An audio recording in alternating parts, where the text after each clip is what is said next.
When Dean Eolis, a legal consultant who became a friend and advisor and helped nurture his ambition. Back in 1981, he talked about wanting to be the CEO of a company. We revisited that subject when he was leaving the U.S. Attorney's Office, and ultimately he knew that the mayor's race was where he wanted to be, and I think it was mostly his love of the city that fixed him on that idea. He was flying in from a meeting, and we met, and he told me he was going to be running for mayor, and I told him that I thought he was mad. It was an impossible job. It's like being pastor of a parish with 14 million people in it, and each one of them wants you to attend to his or her own particular personal issues.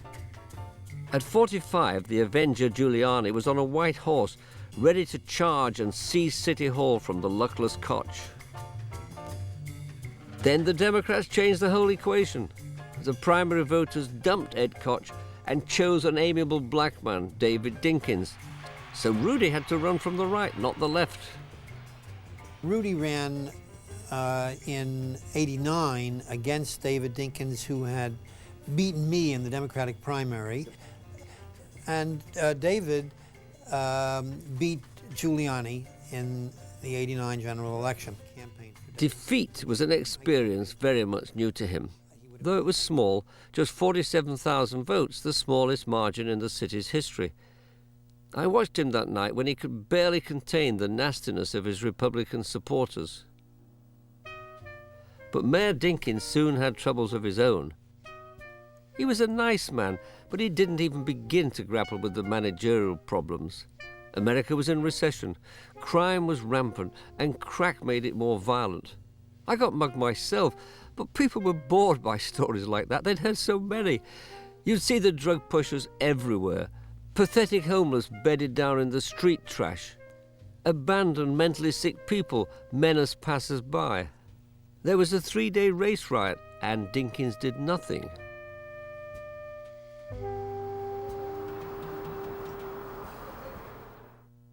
The city got closer to surrender during Dinkins's regime than at any time in my life. You could see it really took the experience of Dinkins when things went way out of control for Rudy to come in and take power. I'm very comfortable with the responsibilities of being mayor. You know, being mayor is a tough job, but unlike the present mayor, I've had very tough jobs in order to get there.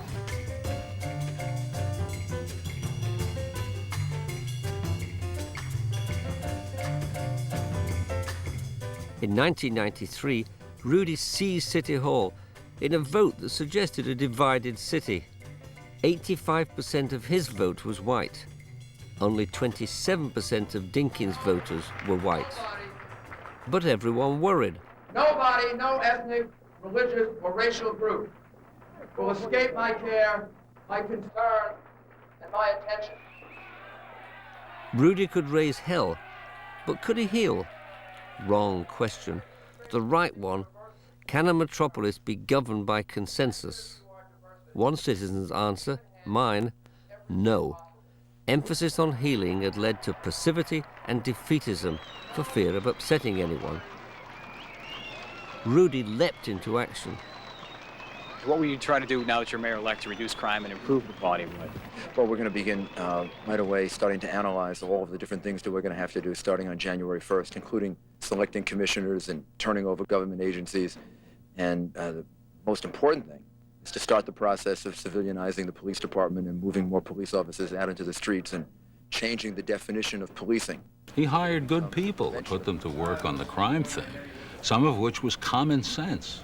If you take the guns out of people's pockets, they don't shoot as many people. Giuliani got the guns off the streets by a stop and frisk campaign, but he also got the cops to move aggressively against all sorts of minor public nuisances like panhandlers and squeegee men. The theory was that fixing small things could be a catalyst for revolution in the quality of life.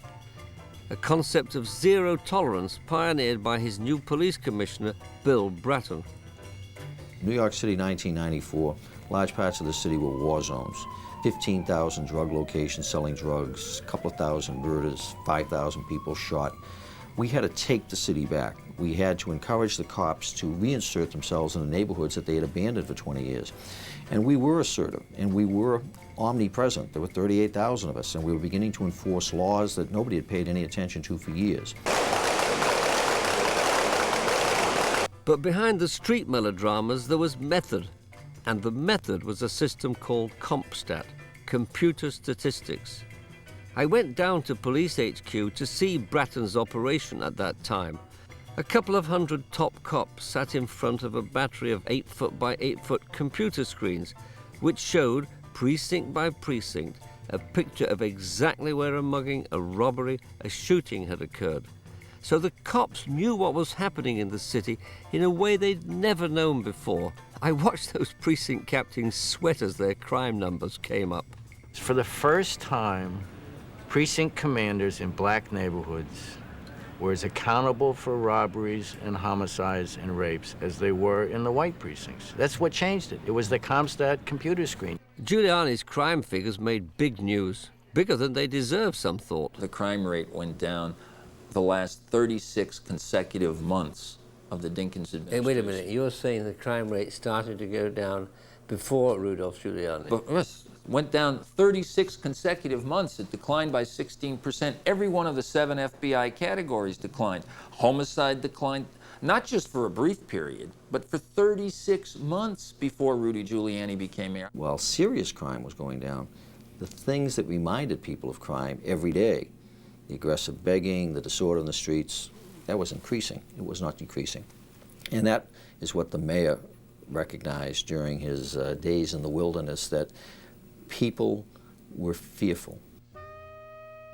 Giuliani's realization of the importance of making the city livable had diminishing returns. Andrew Kurtzman, the New York One television reporter and a biographer of Giuliani, explains why the cheers became less universal. Mayor of New York City, that everybody will agree with you. That period, he was going after hot dog vendors and jaywalkers and street corner artists, and he was doing it with the same intensity that he was using towards the mob or towards criminals. I think a lot of New Yorkers were just appalled by the intensity that Giuliani used on these fairly defenseless people. People started wondering whether he had any concept of the First Amendment at all. His efforts to deal with the quality of life crimes was an effort to make the city safer. And I think, in fact, he accomplished that, but not without trampling on a lot of people's rights. And that was probably because it was such a quick, broad, deep effort. It's a very different place now than it was 5 years ago, 10 years ago. That's about a substantive approach to things. All I'm interested in is, what kind of results are we getting? I think that a lot of reporters in this town felt it was their duty to point out the flaws of his campaign to change New York, and didn't really get that Giuliani was enacting a sea change in this town, and he was doing things in a very impolite, non-diplomatic, sometimes coarse way. The press is tough in this town. They were tough on me, but they were fair. But they don't like him because he insults them. He doesn't joust with them. He hates us. You know, I think he feels that we're unfair, we take cheap shots, we distort, we twist, you know.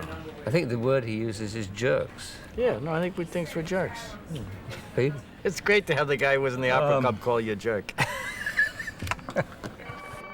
Bill Bratton, who was getting a lot of favorable publicity and who was the cover boy of Time magazine, and Rudy apparently resented it. It's a personal belief of Giuliani is that you need to have really everything centered on the mayor, the confidence of the mayor, the work ethic of the mayor. What I was not quick enough and smart enough to recognize was that we needed to be much more subservient to the mayor and his political needs as it related to time in front of the camera. When Bill Bratton announced after the first quarter of the first year of the first term of Giuliani, he made the mistake of announcing the crime stats, and he was hauled on the carpet and spanked. We announce these numbers. I said, Rudy, if you keep this up, Bratton will leave. And I remembered what he said, and I was shocked. He said, I don't care if he leaves. I run the police department. Bratton quit his job in April 1996, along with his first assistant, John Timoney.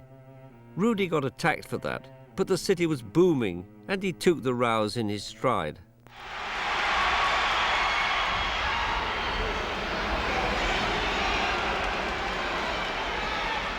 He got past the 97 election resoundingly. 4 more years. Together, the people in this room and the people in this city worked hard over the last 4 years to reestablish our city as America's premier city, America's first city as the capital of the world.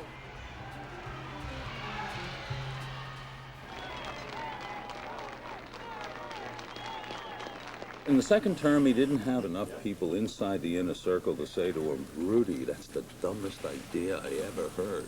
There was nobody around to do that. But the economic prosperity really kicked in the second term, and the visible improvement of life in the city was much clearer in the second term, although he perhaps was not as effective. Well, you stopped the shooting in the first, and then you started having fun in the second. Yes. You go around Manhattan, every building has been sandblasted. Every building has new windows. Every tenement has been fixed. Flowers are back in the windows.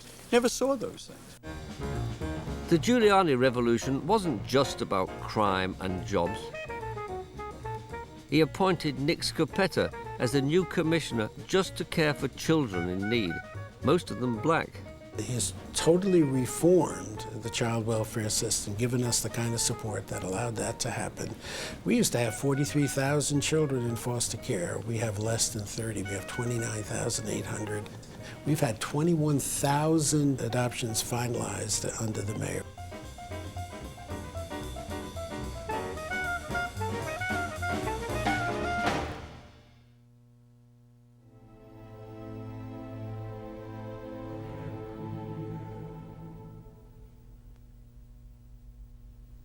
Then one night in February 1999, 4 white cops in an elite street crimes unit fired 41 bullets at a harmless West African immigrant, Amadou Diallo, as he fumbled for his door keys. Giuliani called it a tragedy, but the black community thought he defended errant cops too readily.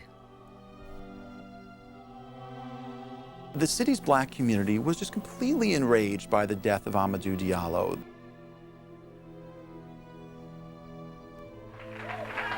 We're angry, but we are bright enough and intelligent enough to channel our anger to get results.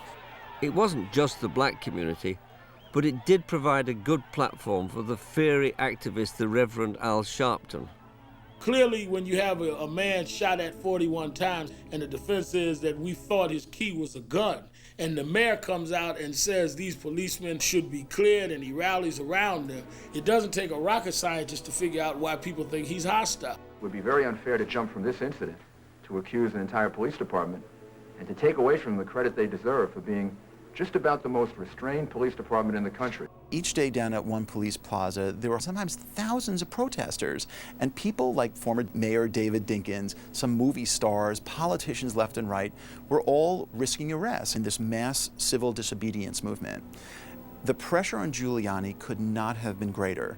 His mayoralty was really kind of teetering on the brink of collapse. Giuliani is a hard man to intimidate. He gave the police a pay rise and chose the day the 4 cops were indicted to dedicate a street to a police officer, a man killed in an unrelated incident.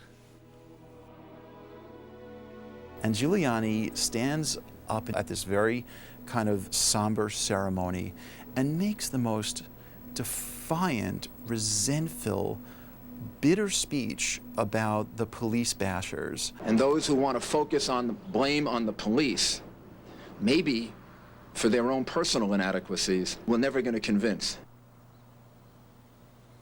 As we ask the police department to show more respect, We have a right to demand more respect from the citizens of the city for the police officers of the city of New York.